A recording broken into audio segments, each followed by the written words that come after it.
What is up, everybody? Lyle, no hippie trucking and transportation. Still coming at you from the hacienda.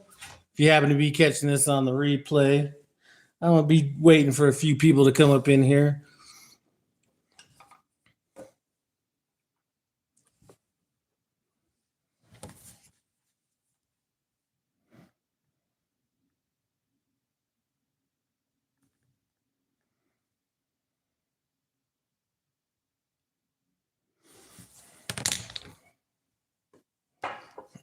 Oh shit. Oh.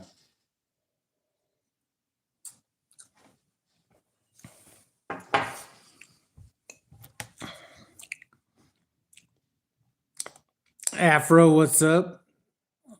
My man Ed, what's going on? Trucker Q. Man, I'm just sitting out here. I don't even think I could get more relaxed than I am right now. Just out here chilling, you know.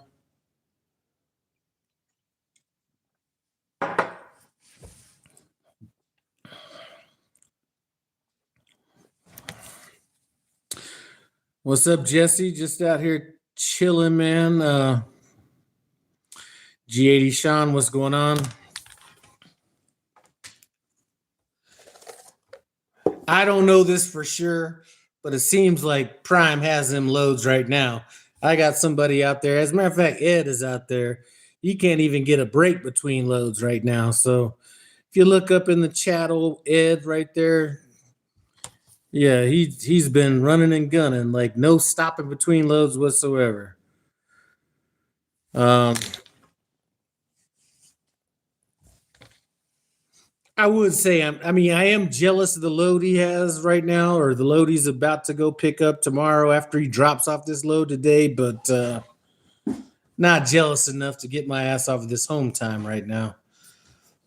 So let's see, what was some topics? You know, sometimes I got some topics to talk about, and somebody had asked me about these cameras at Prime. Something about some new cameras and stuff like that. I really don't know what's going on with them things. I know Trucking Along with Kiersey has put out some videos on that, and I'm pretty sure that her information is pretty solid. So I will be assuming that that's on the way, or at least in the works. But I'm not going to worry about that till it's something to worry about. And if it is something to worry about, listen, I'm not tied to no different company. Like if it's more than I can handle, then I could just go. You know what I mean? So, all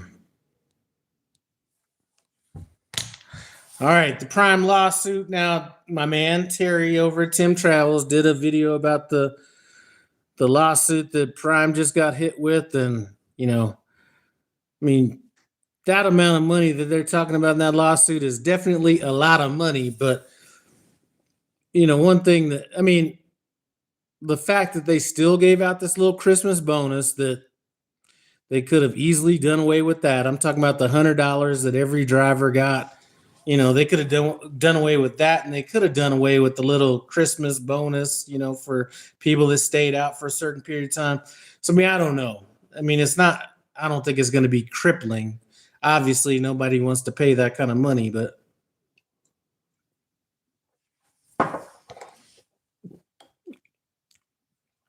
if you guys remember what this lawsuit's about, because there were a lot of videos that were going on or that were being posted around the time this accident happened. This was the green flatbed driver that was driving into that Dallas area that ran into that stop traffic. So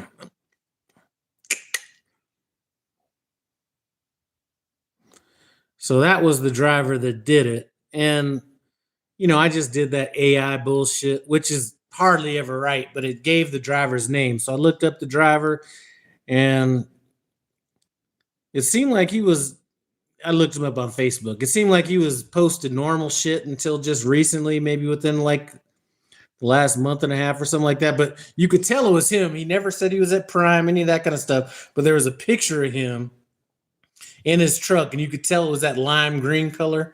So that was definitely the guy.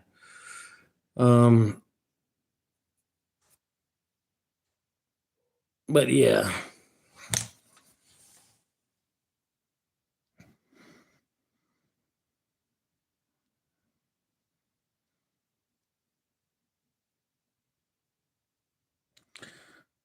Wait, hold on a second.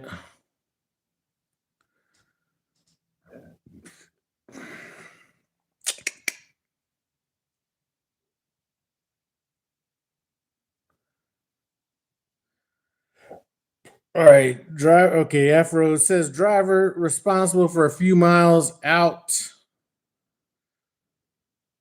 Sure, he didn't. He ain't having it if he's not driving for Prime. I don't know how that lawsuit worked or anything like that, or what's going on with that, or what the driver is responsible for as far as money and all that kind of stuff. But I probably wouldn't have been. I don't know. I'm even if it wasn't my fault, I just don't see me going through that and then still being active on social media. Not because I was right or wrong, just because I think my head would be a little fucked up if I actually killed somebody. So,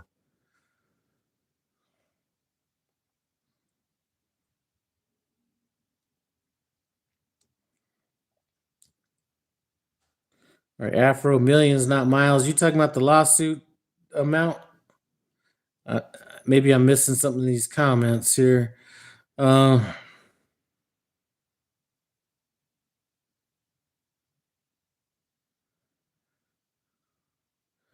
Slime Pack, what's going on? I'm just out here chilling. I did see your name come up in one of them little Prime Facebook pages. I was about to comment to it, about to comment on it, but I was like, man, why am I going to bring you any more shit on myself? So I let it slide. But they said that you and Trucker B were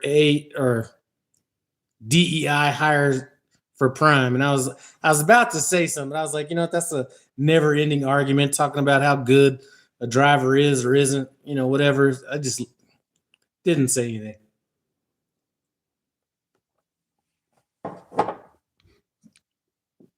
I was kind of hoping my name was going to come up in that so I could like go and light everybody up.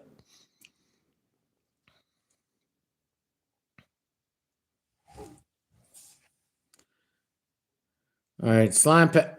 Hey, Slime Pack, you don't got to tell me when you're chilling at home. Tell me when you're on the road. You know what I'm saying? See, Slime Pack, sometimes I get petty. You know what I'm saying? Like if people post some shit, and it sometimes it can't be about me, but it could be about different situations. Sometimes I'm just a little too petty about some of that stuff. I can't let everything slide. You're better than me.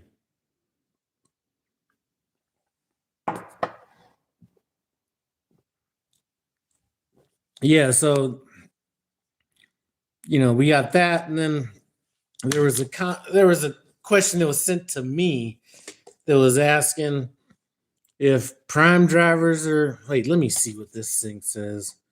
I don't want to misspeak. Does Prime push that 1099 or no? They said it seems like Prime pushes that 1099 life, but hates when you start acting like a 1099 driver. And I will have to say that that might be true. Um, but I know what I signed up for. So, for example, Prime pushes the 1099 life, but hates when you start acting like 1099. If I was a true owner operator, which I don't consider myself, I would not be coming out of the house till fucking March, to be honest with you. Maybe late April or something like that. January, February, yeah, maybe mid March I'd come out. But since I am kind of in that, you know, prime wheelhouse, I do have to kind of follow some different things that you have to do, and I do realize that I can't act truly like a 1099 employee. So, but that comes with this benefit. So a lot of people are always talking about what they're talking about what the disadvantages are to being how Prime operates you, but there's a lot of advantages that come with that too. So I live with those. I mean, there's things that I would like to do different, but can't have everything you want in life. All right.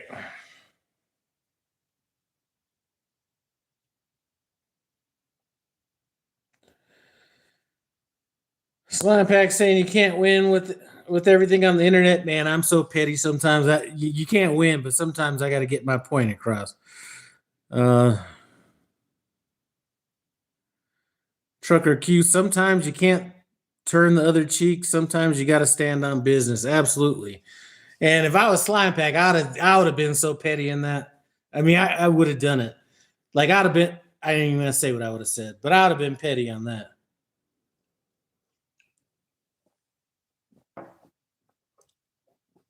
All right. All right, Jesse at home for a bit, but I need to roll a couple of weeks to get my e-fund where I like it to be. I hear you. I hear you on that. Biggs, Mr. Biggs, that's very good to see you and Slime Pack and Trucker B has good vibes with each other. Keep that up. I don't really know Trucker B all that much. I mean, I know Slime Pack a bit. We talk it on occasion on the phone, texts and stuff here and there, but you know, Trucker B, I've never really. I mean, one thing I will say, because I catch a little of his videos, I can't watch a lot of his videos because I am like, there's a difference between clickbait and just like absolutely not saying anything about your titles about. As a matter of fact, the last one he put up about getting kicked out of some shipper or something like that. You know, I can't rock with that. You know what I'm saying? But one thing I will say about it, I never heard him bitching about the money. You know what I'm saying? Never heard that. So I give him credit for that. And he's at least taken on some of these people. I have had no reason to take on some of these people because my name hasn't been brought up specifically. But if they did, I'm not sure I would just sit that one out. Let's see. Jeremy Griggs is Prime putting another facing camera in. That's what Kiersey says, and I'm going to say that she probably has good sources. I don't know anything about that. Like, one thing I know is you are not going to be able to. Like, what do you get out of it? I don't see what you're going to get out of having another camera in there. Like,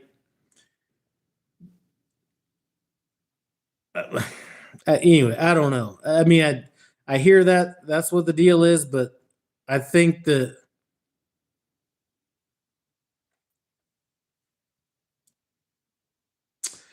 how can I say this?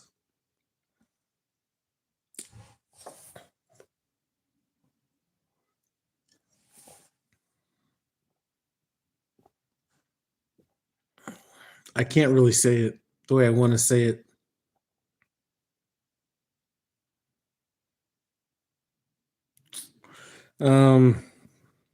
Fuck.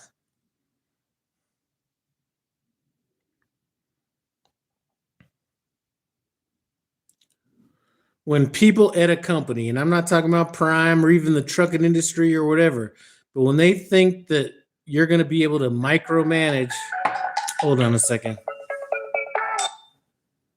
Hello. Hey, can you do me a favor? Or where are you? Are you in bed? I'm at the table. I'm on live. What's up? Oh, never mind. What's up? I was just gonna see if you could see how many ounces the Nescafe bottles that we normally buy are, because they have them here at Costco for $14.99, but it's a big one. I just don't know if it's double. It's not. It's not. It's double. Never mind. It's double. Okay. So that's an excellent price. That's like $7.50 for. Yeah, I'm gonna grab one. Okay. All right. Love you. Bye. I love you too. You can't micromanage your way into being safer, better, more productive, any of this kind of stuff. So I don't know what they're going for. Go to rehab. You're a drunk. Hey man, when I'm home, I get busy. So if anybody wanted to pull a drug test, alcohol test, whatever, when I'm on the road, feel free to do it at any time. But yeah.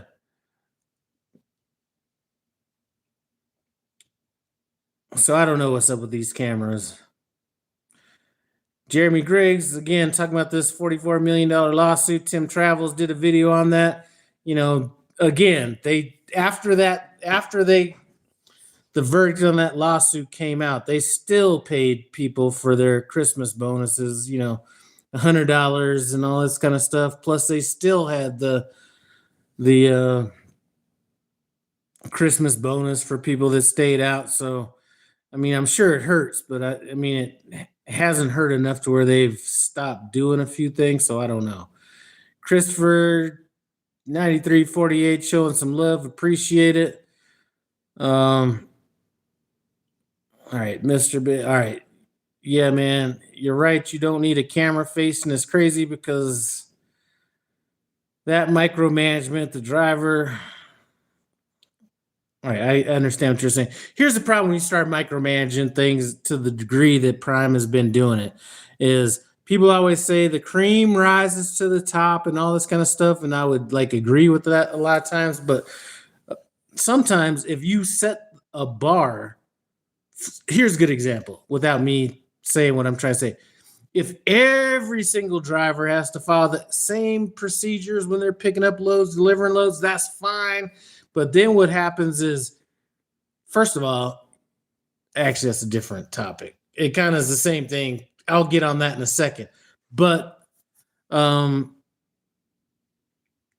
basically what you're doing is, instead of everybody rising up to the bar, everybody's coming down to the middle. I don't know if I'm making that,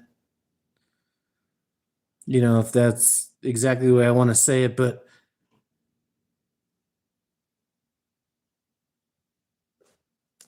when I was a manager in the mortgage business and people would say, well, you didn't do that. You didn't do that with him. Or, you know, when they turned in this file, it was messed up, you know, whatever. It was like, you know what, there's different rules for different people. The people that are productive, that are putting in that work, they're judged on a totally different level. I'm not going to treat everybody the same. That's not right. Why am I going to treat a top producer the same way as I'm going to treat somebody on the bottom level? So I see that kind of at Prime is there's no, not that there's no incentive, because that's not really it, but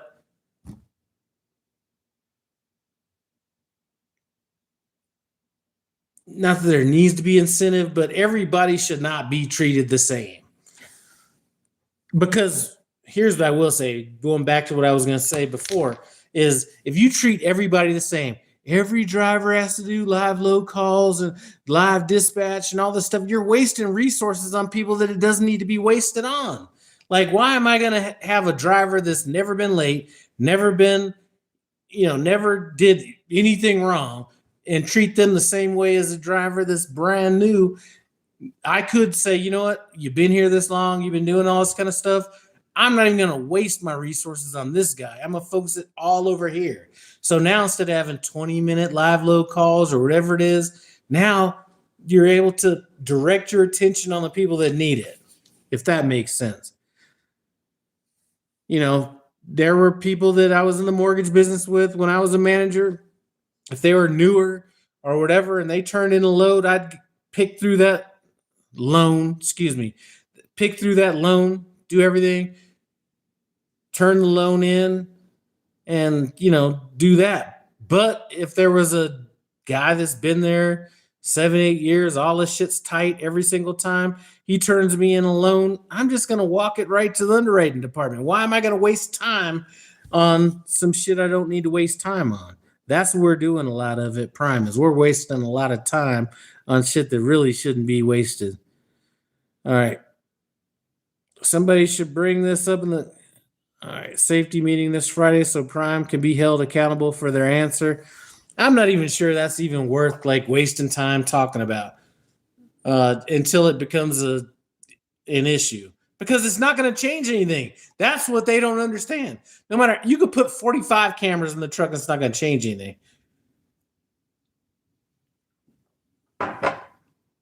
It could make it worse, you know, in hiring quality drivers, but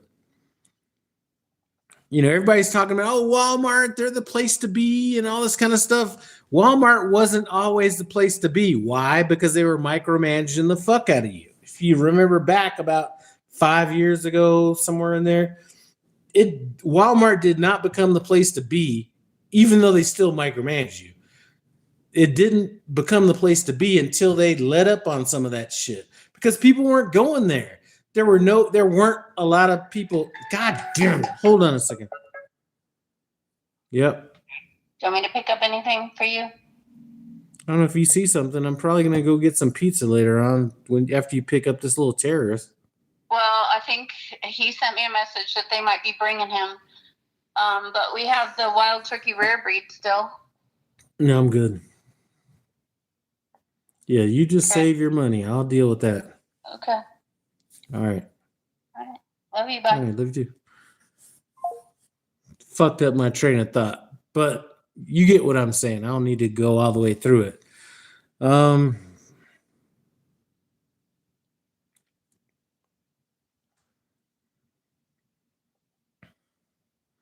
Johnny 692, I'm sure they're appealing where that lawsuit will be in court for years, like the Werner one. They could be, they couldn't be, I'm not sure. That's so disrespectful to be saying a person who is enjoying his time at home and you're saying they are a drunk. That's, man, I'm going to tell you. Exactly. Because at Prime, they say, you know what, when you're home or, you know, their parties and stuff like that. Listen, I'm not even worried about that.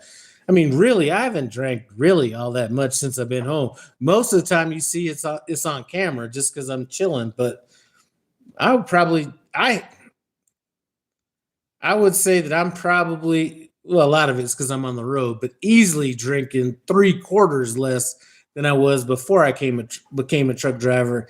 And then every time I come home, it drops off more and more just because I don't have that same, I don't know. Anyway, I'm not going to be worried about it.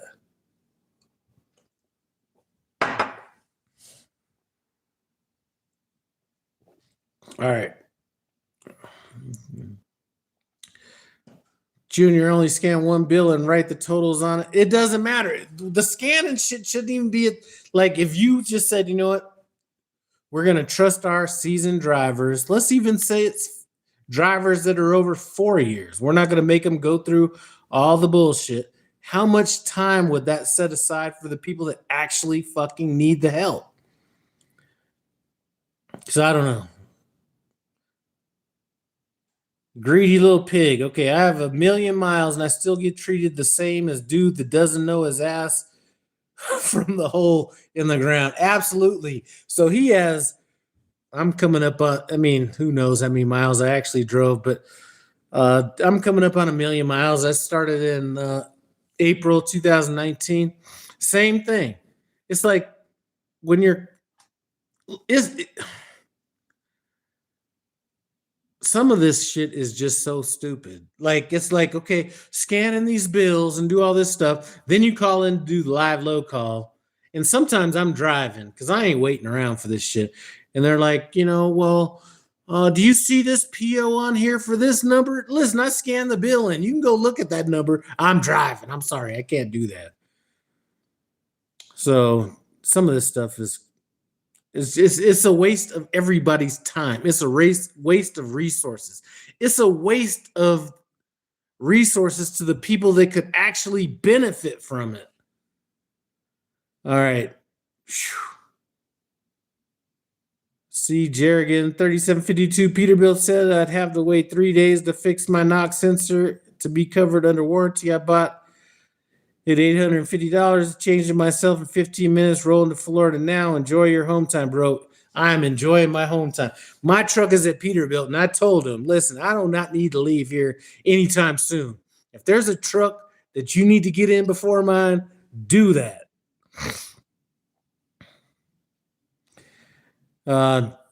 So I'm going to be home at least until the 3rd. That's like the earliest I'm coming back out. So I got home on the 8th. Of December, the earliest I'm gonna leave out, unless, you know, you never know. It could be weather. I could look at the weather and be like, oh, the weather is gonna be getting bad in Denver. I might head out early or later, depending on that, but never know. Plus, if I say I'm gonna leave out on the 3rd, I gotta be there on the 2nd because I cannot raw dog it like some of you guys. Some of you guys are so motivated. Like it's like I'm a head out on the second. You get a load that's gonna come out at like 6 p.m. on the second, and you get to the truck at like noon. No, I gotta sleep in the truck. I gotta prepare my mind. And this one goes out to my man Ed. I gotta prepare my mind for all the fuckery I'm about to get into.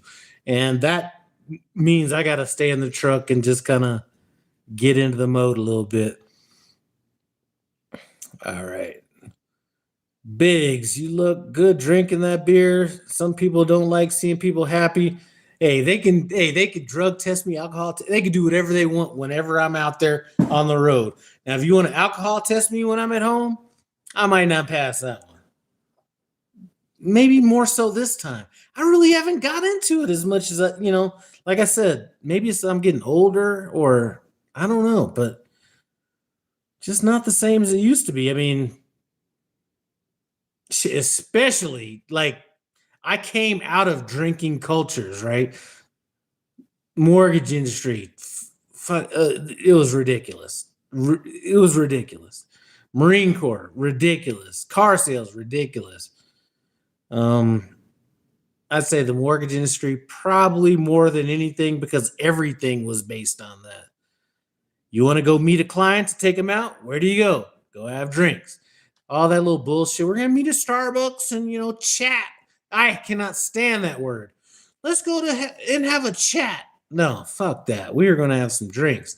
That was the business I came out of, at the office, I posted a picture up here a few days ago. Picture of me.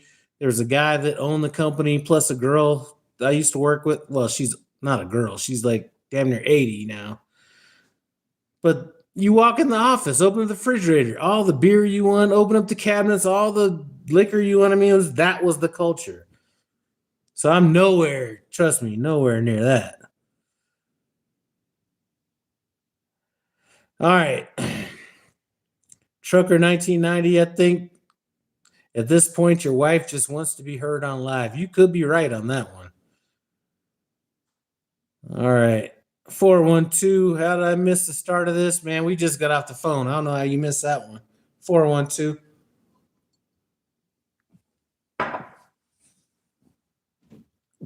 All right.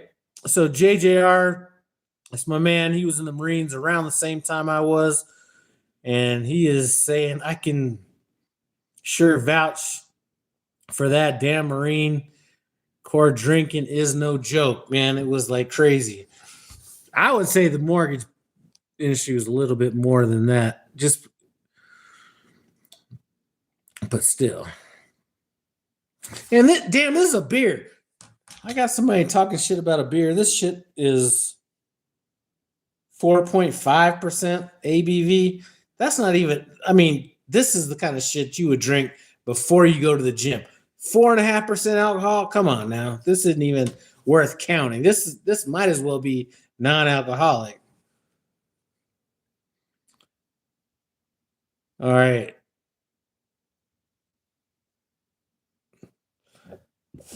So 412 shit didn't pop up. I see that Modelo.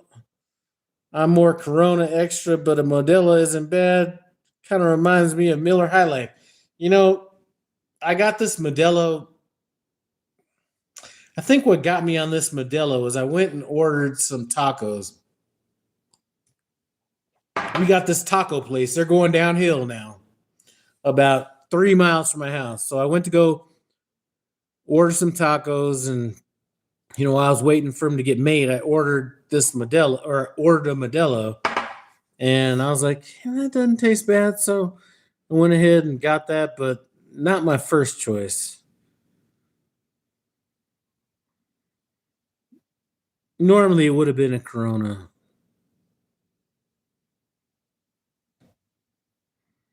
But yeah, normally I'm not a beer drinker. Normally it would be like a wine or something like that. I used to be a real wine snob.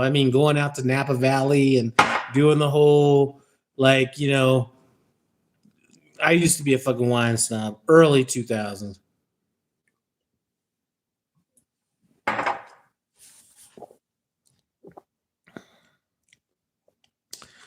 Does that taco place by you do those carne asada skirt steak tacos.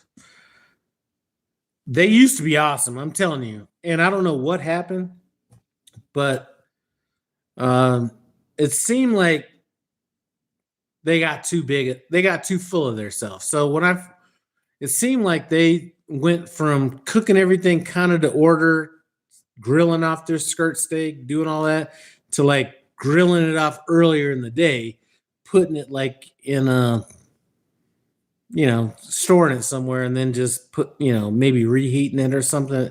It's not as good as it was. So, all right. JJR, mortgage guys don't have to run 3 miles to 0600 after drinking till the 0300 money morning. Thank goodness. That is one thing right there. Is didn't have to go do no physical exercise right after you got done drinking a few hours ago. And trust me, there were plenty of those times. He knows what I'm talking about. I lived in I was at Camp Pendleton, and you go party in Riverside till 2 a.m. and then drive back to base. You get there like 3:30, 4 o'clock in the morning, and turn around and have to be like at work at like 4:30. So that was some work right there.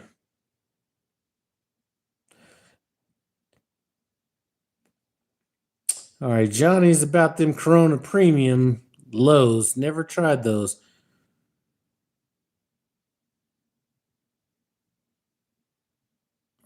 All right, my man 412 is talking shit about my wine. Man, wine is some good shit.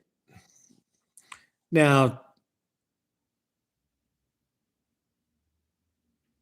it depends on what kind of wine you're looking at. Like back in those days, back in my mortgage days, I was able to drink very good wine. Why? Because a lot of my clients had that kind of money. So it wasn't hard for me to expense a $200, $300 bottle of wine or whatever at a dinner. So, if I drink wine now, the shit's like a box wine. I'm not getting like that crazy anymore. But I used to be that, I used to be going out to Napa and doing the whole, shit where you're, doing the stupid shit, but not so much. And really before, I didn't really get into bourbon until like a few years, like right before I got into trucking, because it was never about, it was more about the effect than it was the flavor, if that makes a difference. So you're never going to really find, as this person was talking about alcoholic or whatever, you're never going to find a true alcoholic that's drinking like real bourbon. Why? It's too much fucking money. When you can just go out and buy some Everclear, some cheap ass vodka, or some cheap whiskey, whatever.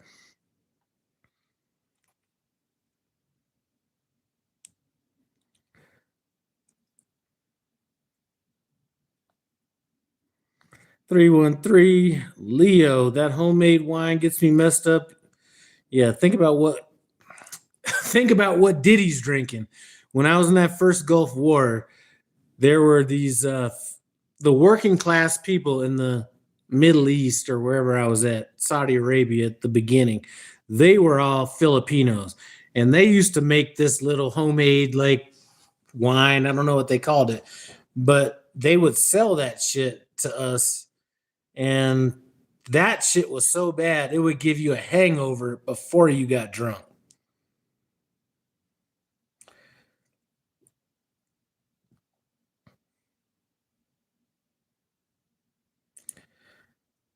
All right, 412 spending $150 on some shit. You know what? There's very little shit that I'm gonna spend $150 on.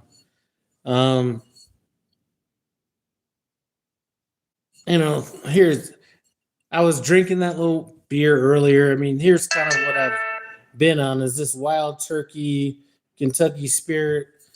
It's one of their single barrel whiskeys, stuff like that.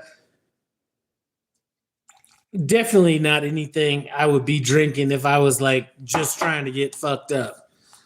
If I was just trying to get fucked up, I would go buy me some Skull vodka, something like that. This is about the flavor, you know?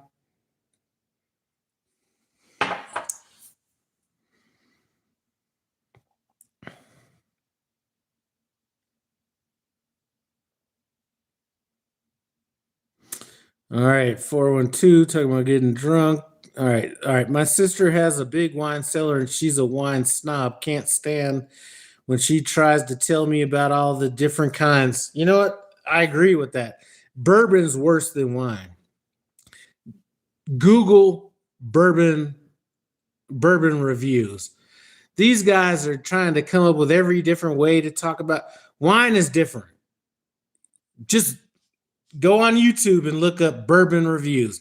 These guys are out here doing all this, talking about the nose and all this shit. And then they're like, you know, and it wouldn't bother me, but then they're like, the way they come up with what the shit tastes like is just so fucking stupid. This tastes like, you know, like a frosted flake, like what's some of the dumbass shit? A frosted flake, toasted. Anyway, just watch. You'll know what I'm talking about. Some of the shit's just too fucking crazy. Wine people aren't even that crazy about, you know, talking about their wine than bourbon people are. And some of the best shit is the cheapest stuff. That's the thing.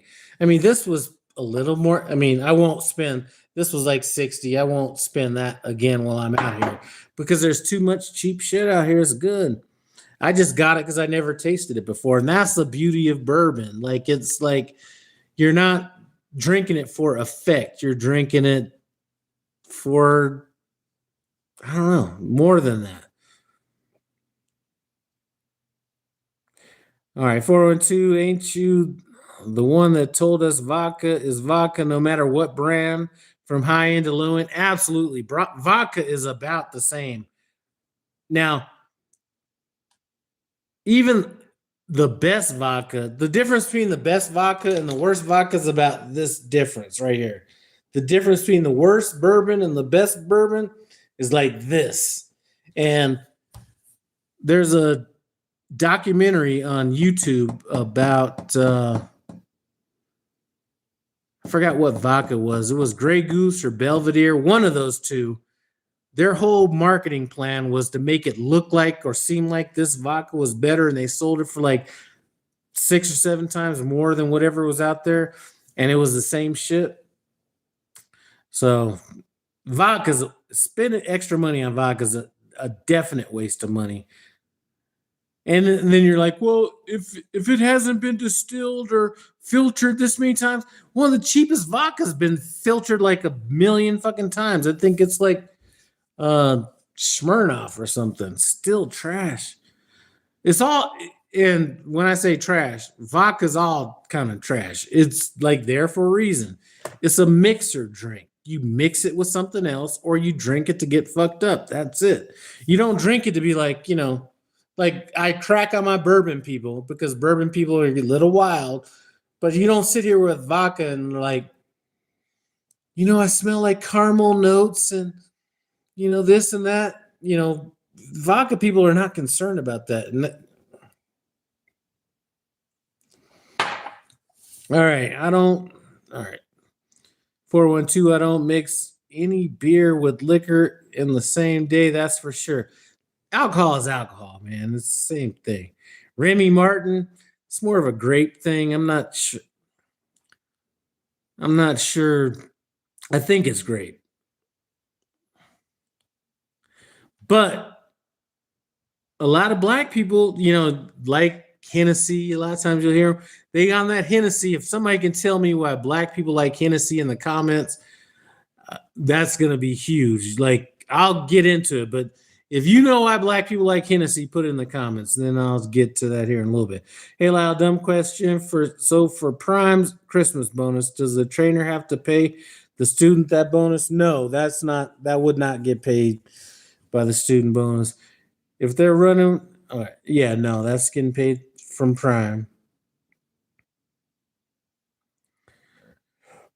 1459, earthy, fruity smell. Man, these guys are like, I smell cinnamon and stone fruits like cherry. It's like, shut the fuck up. Like, really? It's crazy on bourbon. So these guys are serious. Pretty soon you're gonna have a cigar and smoking jacket. If I get into that bourbon rabbit hole, man, I'm never going to get that deep because really it's more about the taste than anything. And like I said, listen, I used to be a vodka drinker and it was vodka drinking just to drink. This is more about the flavor. Like, okay, well, you know what? This tastes like this, but this came out of Rickhouse 12. What's up with the one that came out of Rickhouse 142? Like, bourbon drinkers that crazy. I'm not like that, but I do kind of look into that. All right.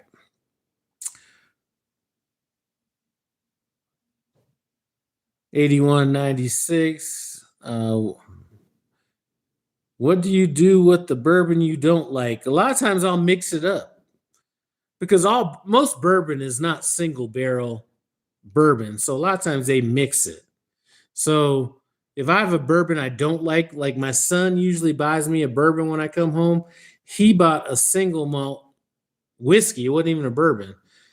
And it was like a lot of single malt or scotches kind of have more of a nutty kind of a flavor to it.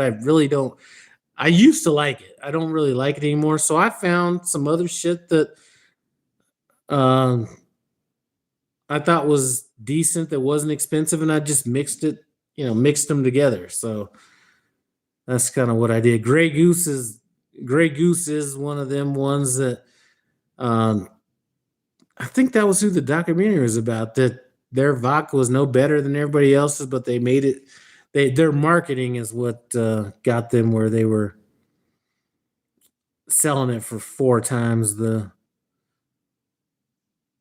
price. 412, you're paying for the bottle and name with vodka. Absolutely.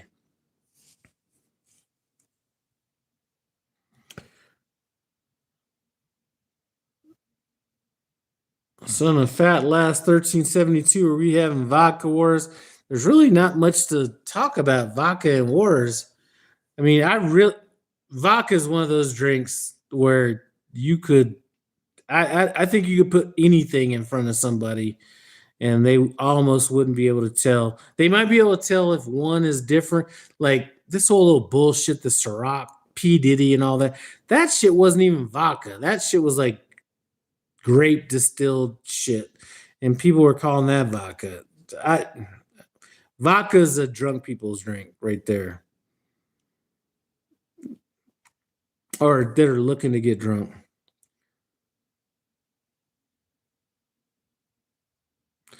You are never going to all right, 412 is talking about you're going to find homeless people with vodka, not bourbon. You are not going to find homeless people drinking no bourbon. That's not going to happen. All right.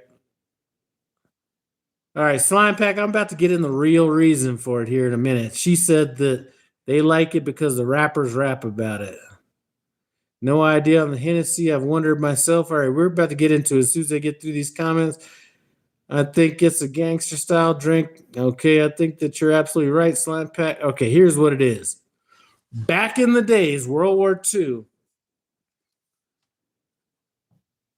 black people weren't getting no love from fucking, they weren't getting no love from the white people, right? But the French people in France were giving them all the love, right? So when they would go hang out or whatever with French people, they were giving them Hennessy. So when the black people from World War II came back to the United States, Hennessy was what they drank. That's why Hennessy's where it's at right now. Most people that are drinking Hennessy that are black don't realize why they're drinking Hennessy. And it's a nasty drink. I don't like Hennessy either.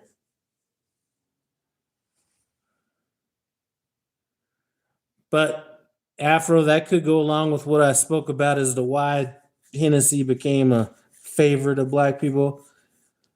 Crown Royal is horrible. Oh my God. If there is one thing about Canadian whiskey, so this whole tariff thing, nobody in Canada is, they're not even putting American distillates on the shelves anymore. If I was a Canadian and all I had to drink was Canadian whiskey, whether it's Crown Royal or any of that, I would probably be straight. I couldn't do it.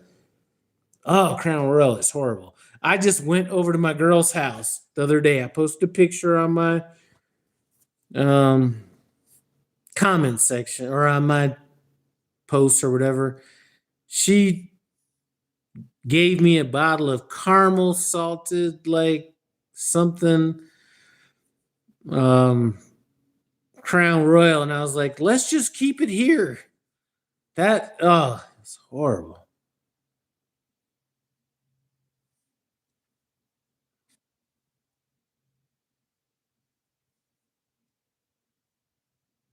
That's one thing you don't get out of bourbon. It cannot be fake, artificially flavored, none of that.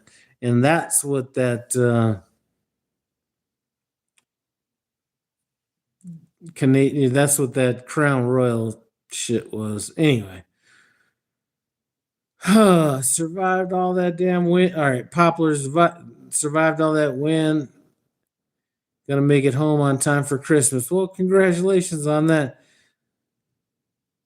Crown Royal is smooth. Now, smooth is a term that a lot of bourbon drinkers don't like because that means it doesn't have, like, smooth is the lack of flavor. And when you're drinking bourbon, you want that flavor. So a lot of times if you hear people say, if you hear anybody getting critiqued by somebody that drinks bourbon, it's because they've used that term, smooth. All right, hold on a second. Don't type more shit. Let me catch up.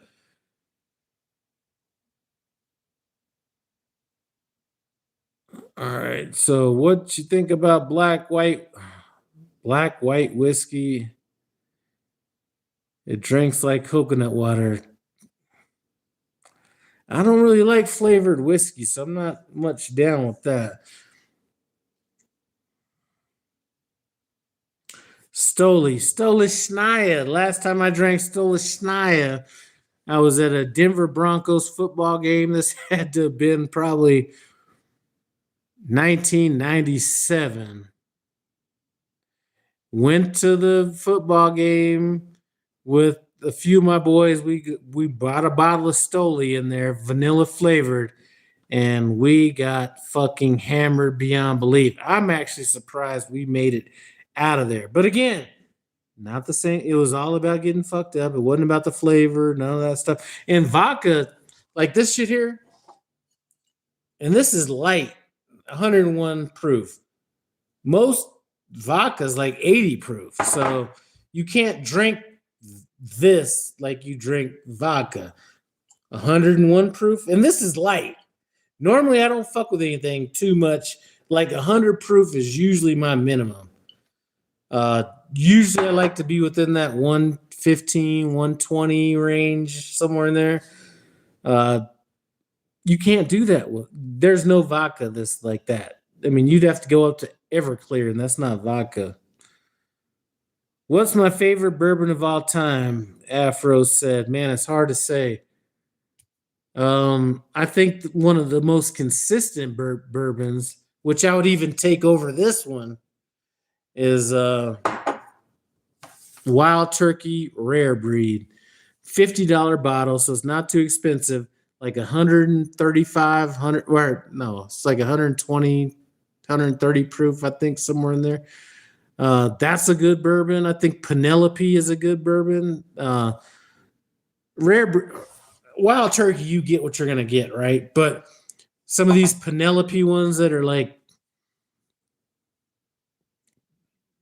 Penelope's good. I mean, you got to go out of your way to get a bad bourbon. And if you're gonna ask a question like, what's your favorite bourbon? A lot of times it has to be like what price range, because that could play. I mean, you can find bourbon without getting too crazy in a $200 range. Up. Is that going to be 20 times better than a $20 bottle of Buffalo, or not Buffalo Trace, but a $20 bottle of what's the name of it? It comes out of Buffalo Trace. But anyway, there's a bourbon that comes out of Buffalo Trace, $20, whatever. Is it that much better? So you got to kind of think about that. My wife just brought home a bottle of Booker's that, was on sale at Costco. And it was excellent, but is it that much better than, she just called me. We have this rare breed up here. And I was like, you know what? It'd be nice, but I think my next few bottles are going to be just cheap if I get any up here. So I might be spending $15-20. And I'm, so it's kind of hard to say which one's better, all that kind of stuff. Man, used to drink that triple distilled 100 proof vodka when I was in the Navy. And yes, I was looking to get drunk. The first time I really, really got drunk off of like something that caught me off guard because I was used to vodka and all this. So I think a client of mine, when I was in banking at the time. I wasn't even doing mortgages. They bought me a bottle of Grey Goose, or not Grey Goose. They bought me a bottle of Bombay Sapphire gin. So at the time, mainly I was drinking like vodka, whatever it was. But normally it didn't get over 80, 90 proof or whatever. And I got that shit and I was drinking it at home. Like, I think I might have been drinking it like probably like a gin and tonic or something. And I started getting that like double vision. I'm like, what the fuck is up? Like, I have not drank enough of this for this to be happening. So I look at the bottle and that proof was like a whole lot higher than I was expecting. But damn, I don't know why I got to that or why that even came up.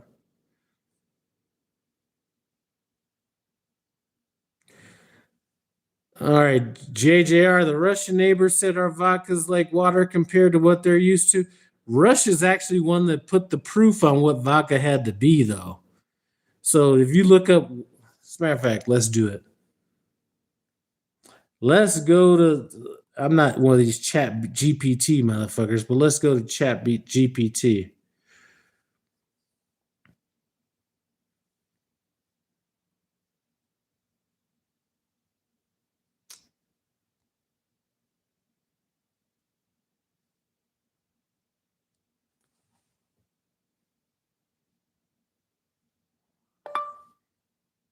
What percentage of alcohol does Russian vodka need to be?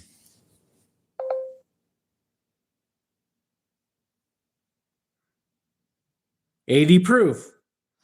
Russian vodka must typically have alcohol content of 40% alcohol by volume or 80% ABV.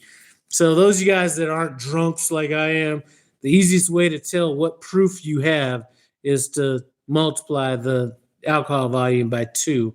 That gives you the proof. So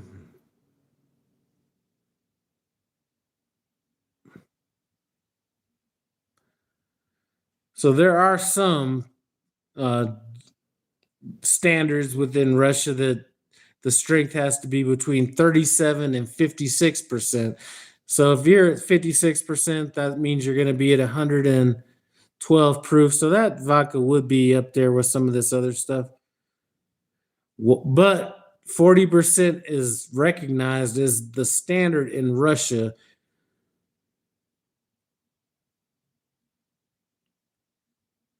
So anyway, that's kind of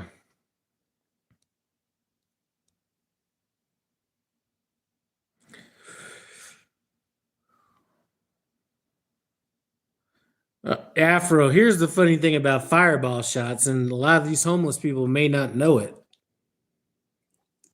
All right, so you said homeless mostly running around with fireball shots. There are two different fireball shots depending on where you live. Some are actually whiskey.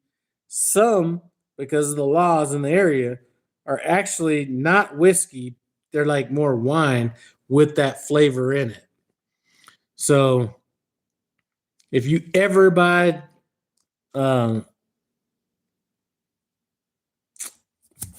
Fireball, look, because it's very subtle the way they name it. Some of it's going to say like it's Fireball whiskey, and some of it says it's like, hold on a second.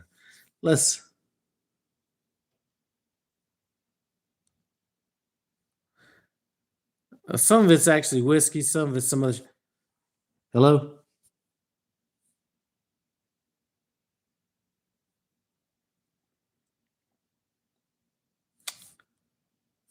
Lexa, what is the difference between Fireball and. I don't have an answer for that. All right, never mind. Shut the fuck up. Anyway, there's two different Fireballs. One is actually whiskey, but it's not even that high like content whiskeys. And then some of it's like more wine based flavored like that. So anyway, 313 Leo might see homeless with some Mad Dog 2020. Man, Mad Dog 2020 Cisco, not that high alcohol volume, but I remember the first time I drank Cisco, and my man JJR is going to understand this one. There was a club in Riverside, California called the Metro. I was under drinking age to drink off base. So if you're in the Marines and you're on base, you could drink no matter what age you were. If you were 16 years old and you were a Marine, you could drink. But obviously off base. So I was there with a guy that was older than us, like 21 years old. I think I might have been like 19 at the time, maybe 20. So we go to this liquor store before we go to the club just to get just to get it in. And he gets some bottles of Cisco. So I'm like, all right. So I drink like 2 bottles and he drinks whatever he drinks. And my boy that's a truck driver now, he was there and he drinks his. The guy's like, man, this is enough for me. You could have the rest. And I'm thinking, this weak motherfucker is getting too drunk off of like some wine coolers. I thought they were wine coolers, not that the Cisco and Mad Dog 2020 was had all that alcohol. I was thinking it was going to have wine cooler alcohol content. So needless to say, I got way more lit up than I was planning on. So Mad Dog is essentially the same thing as Cisco. Boone's Farm, yeah, that was some high school shit right there. We got into that a lot. All right, 412, that shit will have you sicker than a mad dog. And there's another problem with Cisco and Mad Dog. Not that the alcohol content was so high, because it wasn't, but that syrupy, like thick, sugary shit, that would make you want to throw up more than anything. Wild Irish Rose, man, you gotta be it. I'm not even gonna say it. I would say that sometimes drinking something like that might be a little bit feminine. Irish Wild, I'm joking. Irish Wild Rose, there's a bunch of Mexican people. I used to go to their parties all the time. One of my boys I work with, married to a Mexican girl. We went to these parties. He was the only white dude. I was the only black dude. And they would be drinking that Wild Irish Rose. And there's another one they used to drink that was it's Wild Irish Rose. And then there was another one. It was like some other shit. I forget. Same thing though, kind of. But anyway.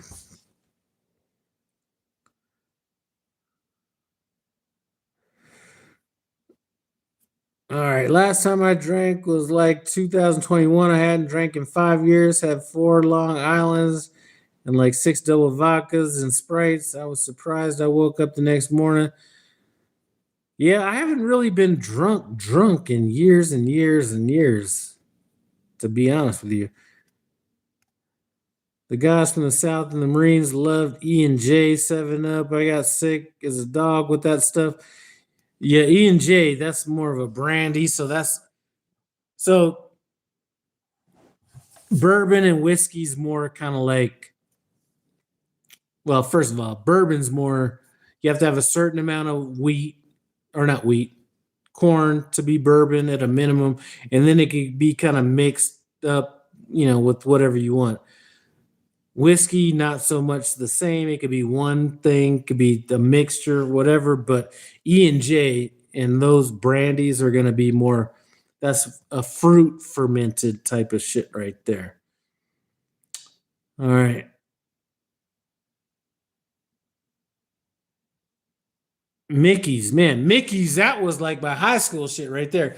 I was in high school in the 80s, so you could actually drink at bars and all that, buy alcohol in the 80s, when I came up. And Mickey's was one of those things that people used to always be buying back in the day. Crown is a mixing whiskey. Absolutely. I can't do Crown. Even the unflavored Crown. There's something about Canadian whiskey I can't fuck with. Man, I saw a video where they blindfolded one of the whiskey taster guys and he said a bottle of Crown Royal was better than, no, you didn't get, I will guarantee there was nobody that actually knew what the fuck they were talking about that said Crown Royal was better than a 500. Okay, better than 500 apple whiskeys. Okay, so I can maybe see that. Okay, I thought you were going to say something else. So bourbon, you cannot mix shit with it. The flavor of bourbon comes from the barrels. You cannot add anything to it. You can't do anything. But if you're going to say other flavored whiskeys, because whiskeys, all bourbons are whiskeys, not all whiskeys are bourbons. But yeah, I could see how, because at that point, it's just like which shit tastes better.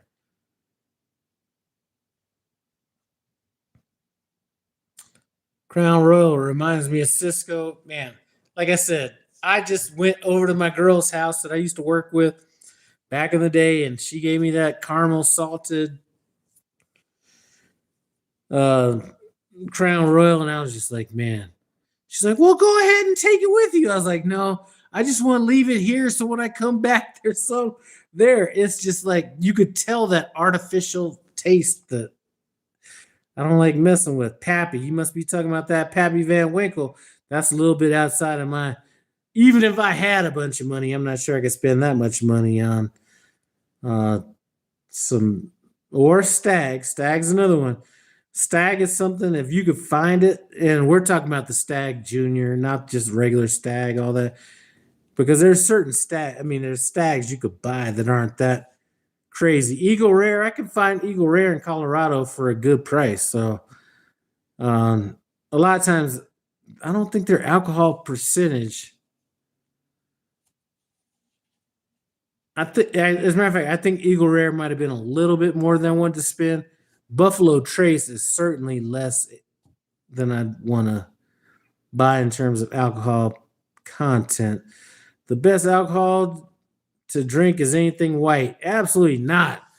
The flavor comes from that aging process. It comes from them barrels and all that stuff.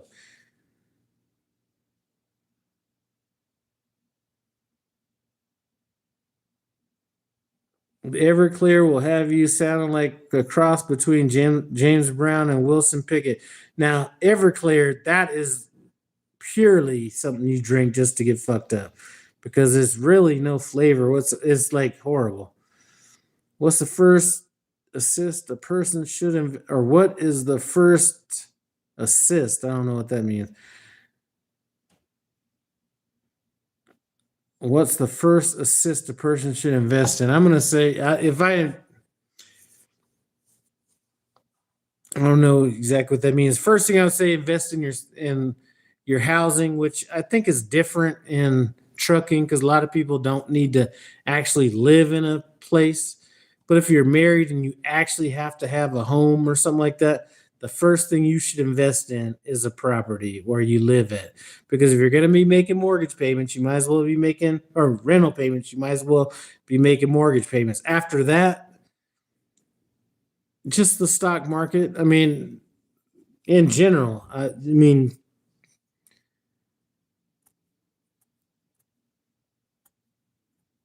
all right, you can also get a hydrometer and check the proof that way. So, yep, you could do that. Shamarcus, what's going on, man? I'm just out here chilling in Colorado. Unseasonably warm out here. Normally, we would be in the 30s, 20s, maybe even teens. We're like pushing up against 60. All right, Afro, there you go. He's talking about that cinnamon bullshit we were talking about earlier. Fireball. They're made from wine and flavored cinnamon. So he's talking about the one that I said that wasn't the real whiskey, like Fireball. All right, Fireball whiskey, about 33% alcohol, 66 proof. Fireball wine, about 16 to 70% alcohol. There you go. He has the numbers. I know they're around there, but I don't really mess with it enough to really know 100%. My uncle back in the day drank 70s pink champagne. Haven't seen it since. I don't know what that is, but I do remember when I first went out, got in the Marines, we went to this place to drink, and it was some ghetto ass place that somebody has to go to. We were drinking like Thunderbird. 37.52. I might be a rookie, but straight crown neat is great. Man, whatever. See, here's the thing. Whiskey, bourbon, all that is like trucking. If you like it, that's the best one for you. I'm never gonna say. As a matter of fact, straight Crown Royal. I think I could drink it. But even if I didn't like it, I'm not gonna say that's not a thing to drink, because to me, that's the same thing as telling everybody in the trucking industry, if you don't do this, it's wrong. If you don't do that, it's wrong. So yeah. I can tell you why I don't necessarily like certain things, but that doesn't mean they're not good. I mean, put it this way. If I was sitting here and I didn't have anything to drink, I'd be more than happy with the fucking straight Crown Royal or Crown Royale, if you want to be real crazy with it. My mortgage payments are cheaper than my rent. You're right on. Buy a house. Absolutely. Mortgages typically are going to be less than rent. Man, hold on a second. I need to hold on just a second. Don't leave. Got 16 people here. Come on. Let me come back to 16 more people. It's not going to be that long. Just a second.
All right, just hold up a second. I'm coming back.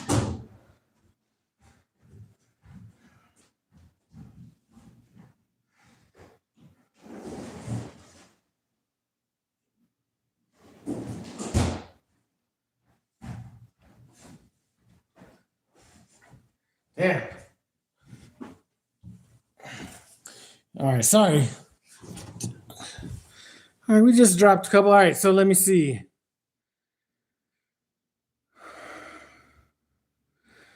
There you go, man.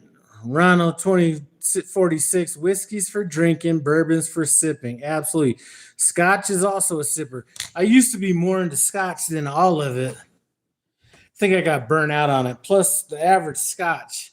I think you got to pay more to get a good scotch than you got to pay to get a good bourbon. At least when I was, because this is going back to like the early 2000s when I was more so into scotch.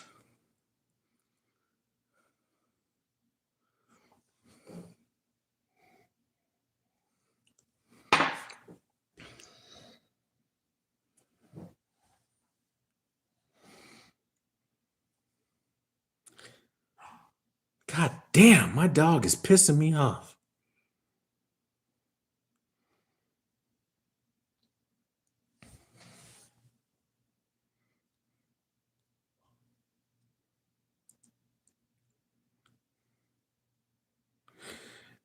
All right, let me. So anyway, all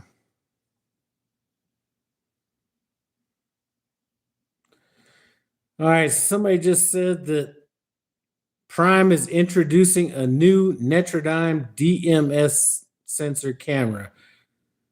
Our driver's drowsiness alert is more relevant than excessive yawning alerts, notifying drivers to keep them engaged. We review dynamic features such as raised eyebrows and eyelid status and movement indicators such as drooping eyes, slow blinking, and eyes closed, and head movements such as nodding and tilted heads. Listen, if that is fucking stupid. So first of all, let me ask this. This is talking about these cameras. If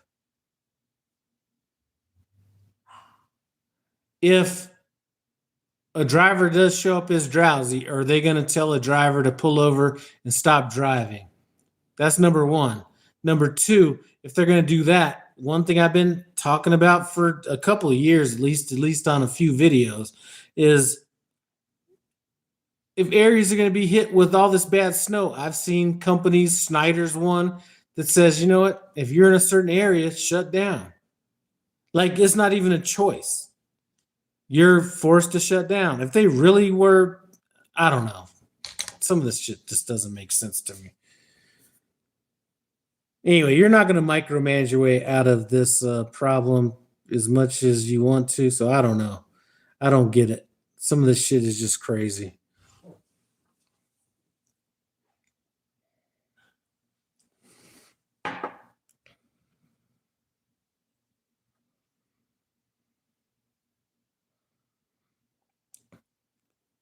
I mean, I don't know. I mean, I guess, if you don't feel like driving, you could act like you're drowsy and then get forced to shut. I don't know. I don't get what they're trying to do. So, anyway.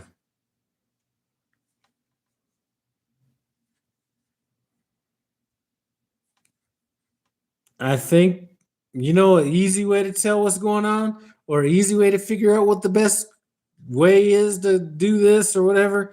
Get your ass on the road. It's easy to talk about all these different solutions when you're sitting around not driving on the road. It's easy to come up with all kinds of shit when you ain't doing nothing. It's hard to, it's easy to do that. So I don't know. Maybe I'm wrong, but I think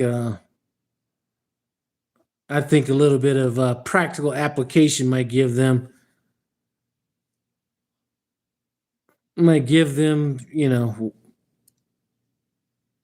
what they need to come up with something that actually, works.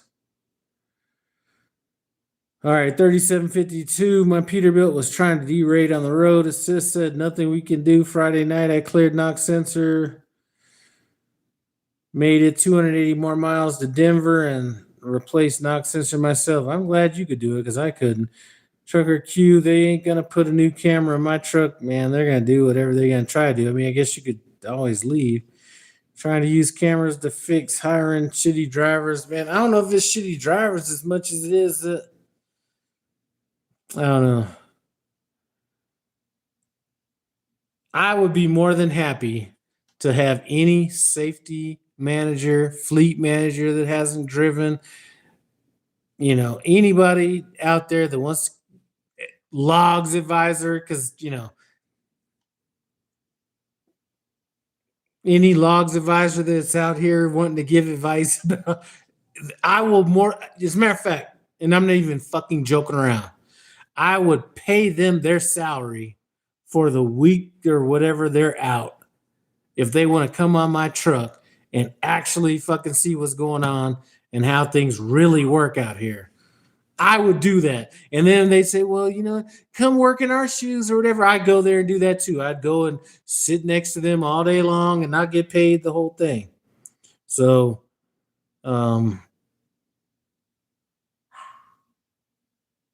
let's see.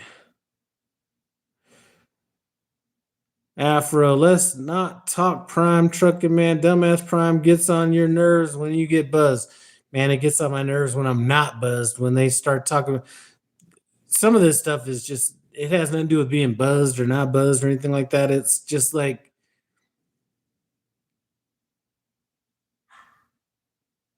I just have not come out of this environment where you never really worked your way to a certain point. So if I was in the Marines or whatever, the people that were giving me orders or whatever it was came up and they, like I could never say, you didn't do that. Or when I was in the mortgage industry, the people that if I told them to do some shit and it was some hard shit or some shit they should, need to do or, whatever, they couldn't say, I didn't do it. When you haven't done the job, that leaves you completely exposed to somebody saying that shit. So, and it's just, I love my fleet manager to death. I wouldn't want anybody else. But when my fleet manager is giving out driving advice in cold weather and all, like, really? Like, come on. Like, really? So, no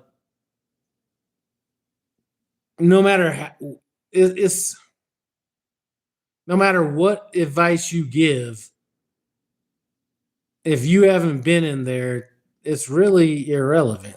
Like cut and pasting some shit somebody else said is different than actually being out there. So I don't know if Dennis Davis is the issue or not. I'm just saying it could go beyond that. It could just, like I said, anybody that hasn't actually done the job, given advice on how to do the job,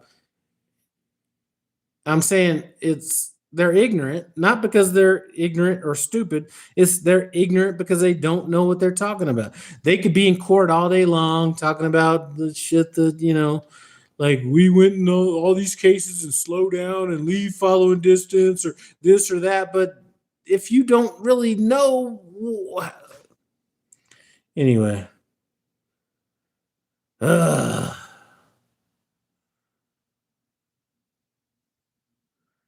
What's up with the Prime lawsuit? I think it's like 44 million. I haven't heard anything about it. I don't think it's that. I mean, that's a lot of money, regardless, how it shakes out. But I'm sure that I don't think it's killing anybody.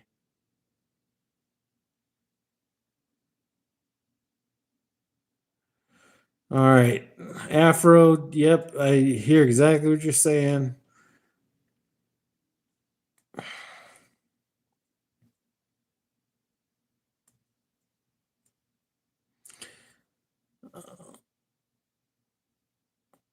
So yeah, anyway,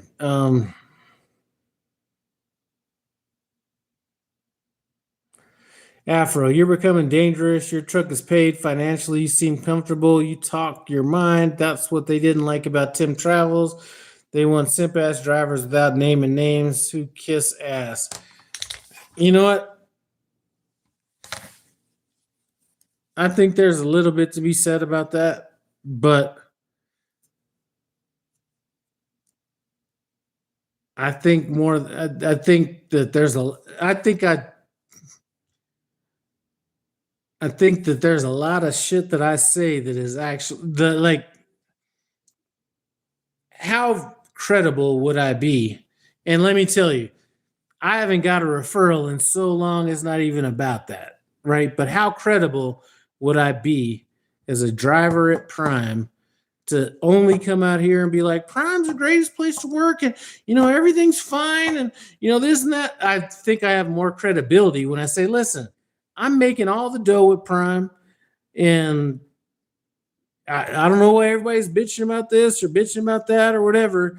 As a matter of fact, I'm loaded more often. I'd rather sit more than I'd rather they're load me even faster than I want to be loaded, whatever it is. And then say, these are things I have issues with. I'm more credible than somebody that's like, everything is perfect at Prime and, whatever.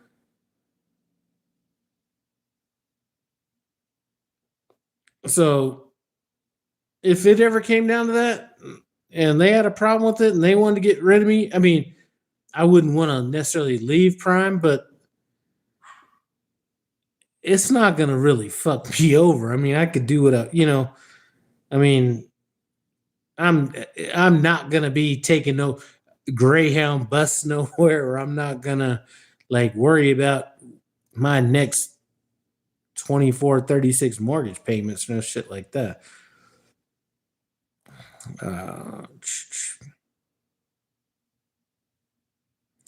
Prime culture changed as soon as he got promoted. You said that, not me, Ronald 2046. If you're an owner operator, sell your truck and come to Prime Inc. Trucker B. I wouldn't, like I said, I don't think there's any problem with going to Prime. I talked to a bunch of different people, some of them on here. There's things I don't like about Prime, but there are things that I absolutely like.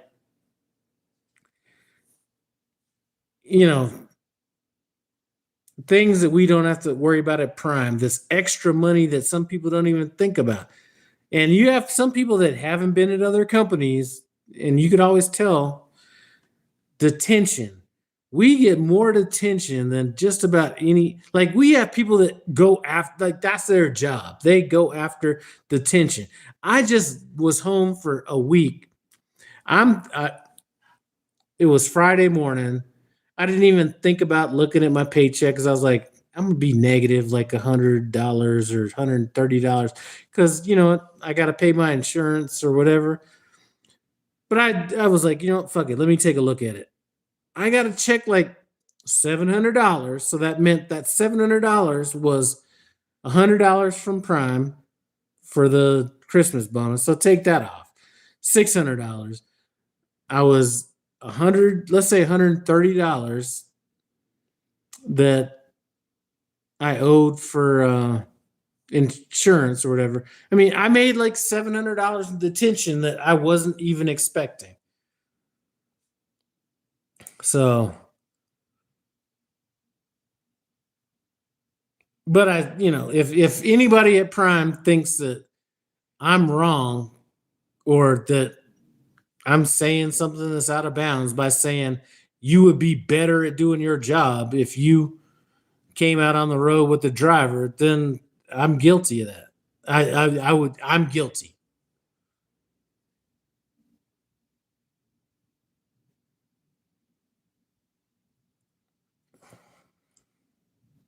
And that does not mean that you can't be a good fleet manager, logs advisor, whoever you want to throw in this without going out on the road. But it does mean that you will understand why people say, I don't even think some of these people understand why people say, can I get a pre-plan? I want to have a pre-plan before I need a pre-plan before I drop this load, whatever it is, because they don't understand how really fucked you are in certain areas with nowhere to go when you drop a load. Bringing your ass out on the road would allow you to understand, oh, this is why they're asking for this.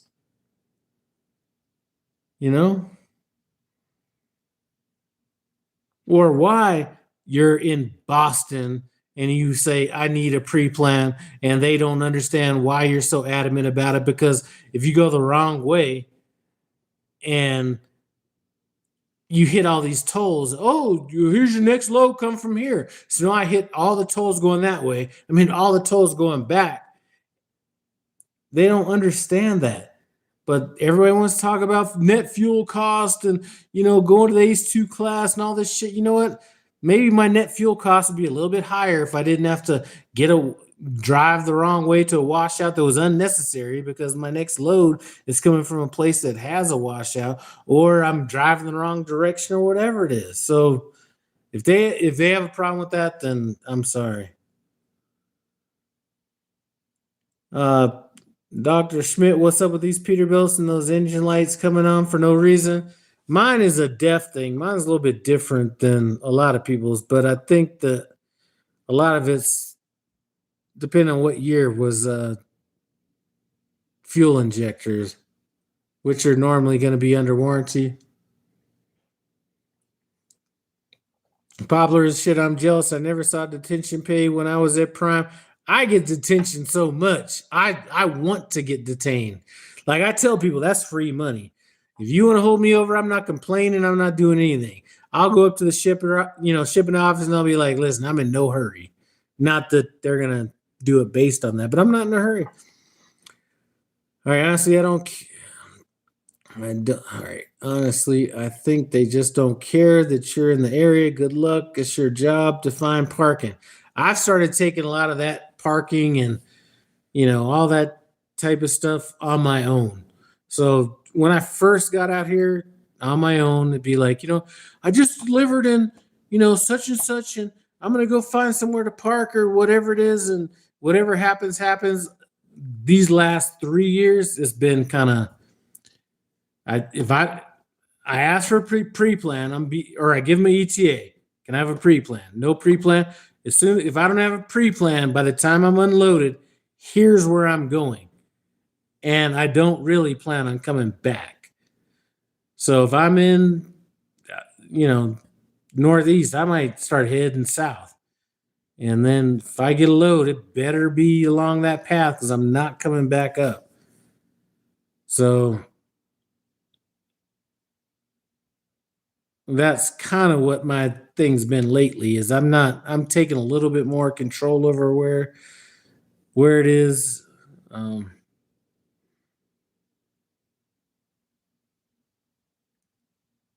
Prime was dope. I left another company a few weeks ago, but I have nothing bad to say. I think that you gotta study a company and know what you're getting into.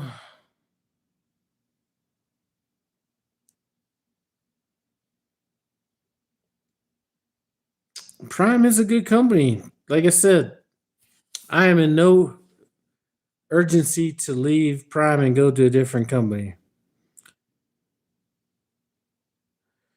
All right, Ronald, 2046. My last company made everyone dispatcher sales, etc. do a week on a truck. Swift did that with upper management about 2 years ago.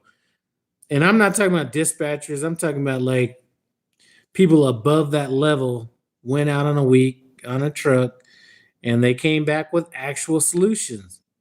So I think that's a great idea. And another thing is talking down to drivers a little bit too.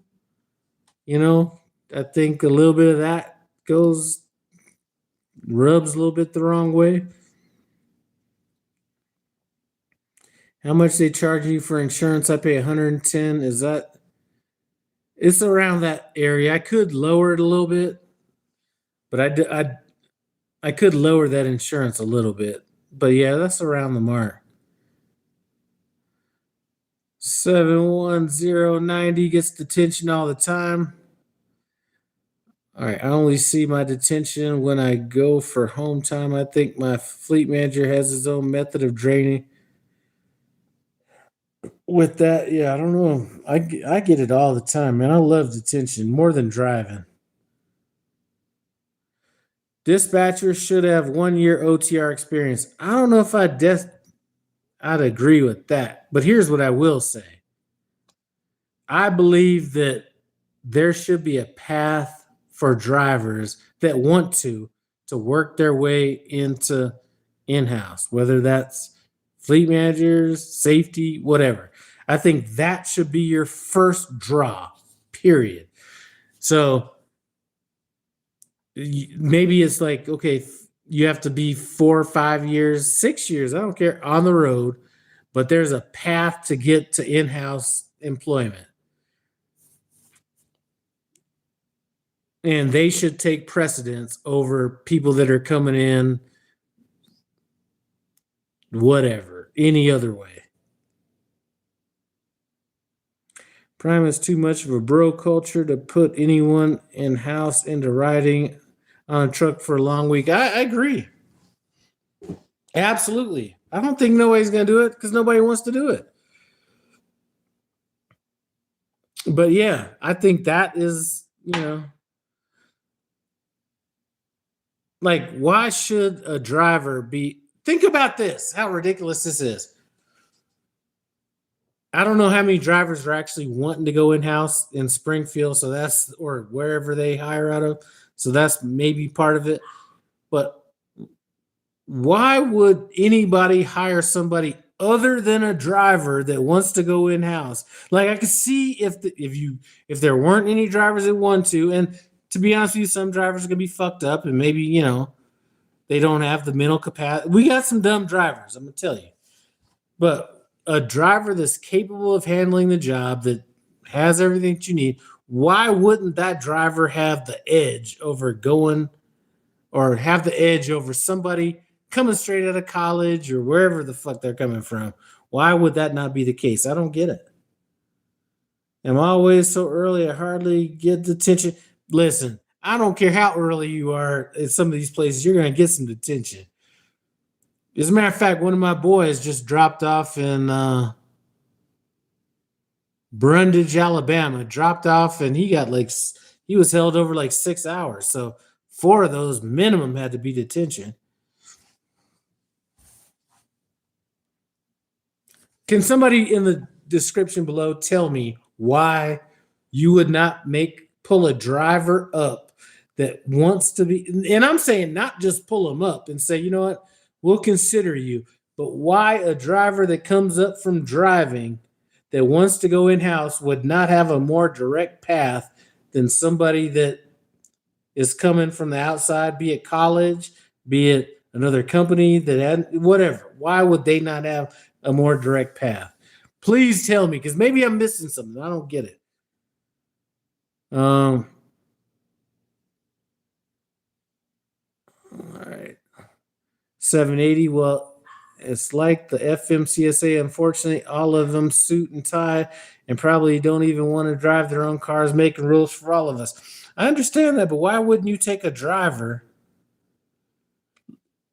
that knows, like, do you know how much? Think about this. Everybody talks shit about the safety department or their fleet manager or whoever. Do you know how powerful it would be for a safety manager to say, I understand what blah, blah. I've been through this. You know what? So I'm not putting you anything. That's what I used to always say when I was in the mortgage business. I'm not asking you to do anything I haven't done myself. How many people that are in-house at Prime can actually say that? How many people that are working in-house at Prime can say, I'm not asking you to do anything I haven't done myself? Please. And there are some fleet managers that have drove, so I've given them the credit. But the ones that haven't. Don't be wishing truckers as your dispatchers now. That's how you get super truckers. I understand. And I've also said that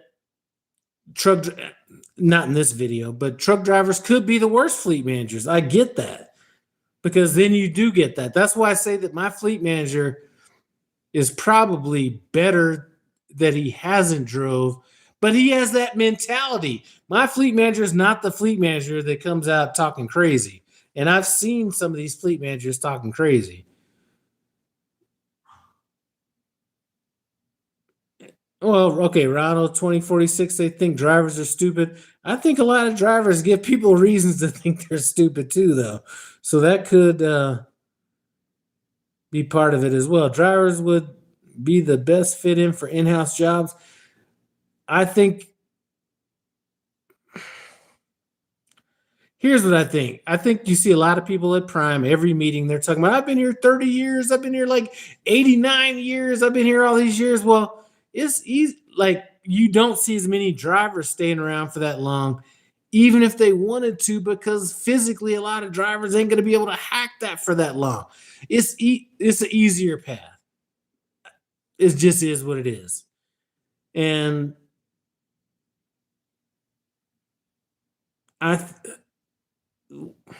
anyway.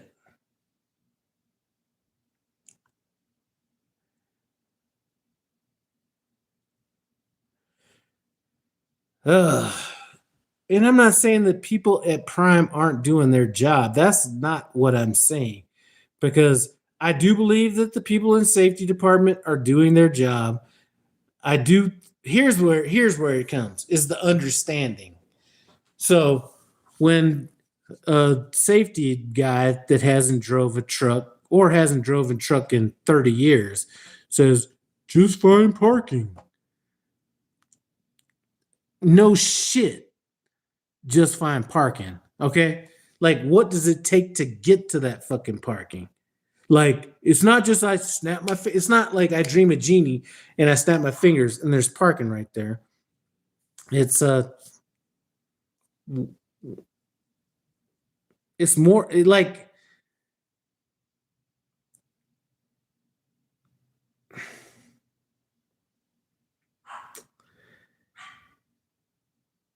God damn it, my dog is tripping. Hold on a second.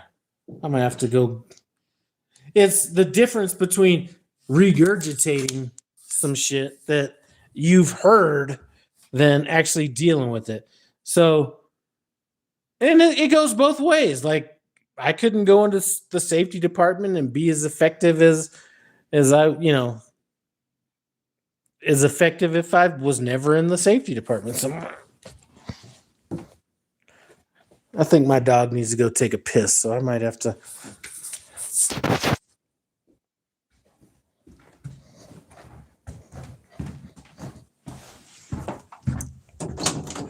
You need to go pee? Come on, let's go pee. Damn. Go pee.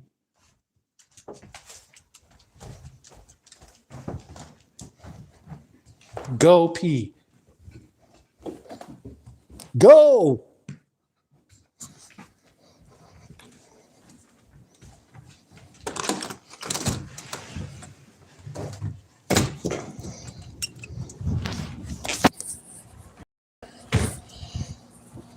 So anyway, I don't know if I could read the comments maybe when I get in the shade, but either way. And if there was a in-house person that took offense to anything I'm saying, I mean, this is just logic.